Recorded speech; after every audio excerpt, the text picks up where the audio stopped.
विरोधक कितीही एकत्रित आले तरी आम्ही 50% मतं घेऊन विजयी होऊ असं अमित शहा अनेकदा भाजप कार्यकर्त्यांचा उत्साह वाढवण्यासाठी बोलतात। मात्र देशामध्ये राजकीय मैदानावर प्रत्यक्ष असं फारसं घडलं नव्हतं। यंदा मात्र महाराष्ट्रातील विधानसभा निवडणुकीत भाजप आणि महायुतीनं 50 पेक्षा जास्त मतं घेण्याची किमया 1-2 नव्हे तर तब्बल 135 मतदारसंघात करून दाखवली आहे।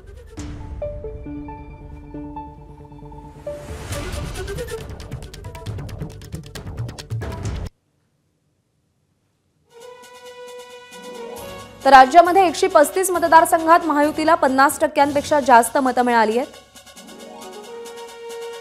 सर्वाधिक 85 ठिकाणी भाजपला 50%पेक्षा जास्त मतदान झालंय। शिंदेंच्या शिवसेनेला 30 ठिकाणी तर अजित पवारांच्या राष्ट्रवादीला 20 ठिकाणी 50%पेक्षा जास्त मतदान झालंय। भाजपचे 26 उमेदवार त्यांच्या मतदारसंघात 45%पेक्षा जास्त मतं घेऊन विजयी झालेत।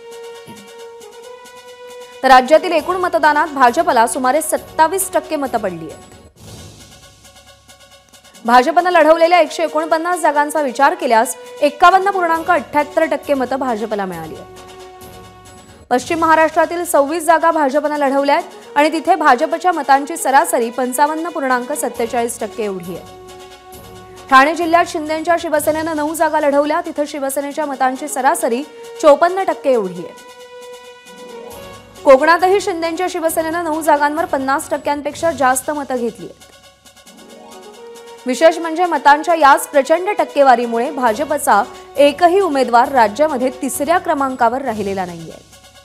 शिंदेंच्या शिवसेनेचे फक्त 5 उमेदवार 3ऱ्या क्रमांकावर राहिले, तर अजित पवारांच्या राष्ट्रवादीचे फक्त 3 उमेदवार 3ऱ्या क्रमांकावर राहिले। राज्यातील 8 मतदारसंघात भाजप उमेदवारांना 1 लाखांपेक्षा जास्तीचं मताधिक्य मिळालंय। एबीपी माझा, उघडा डोळे बघा नीट।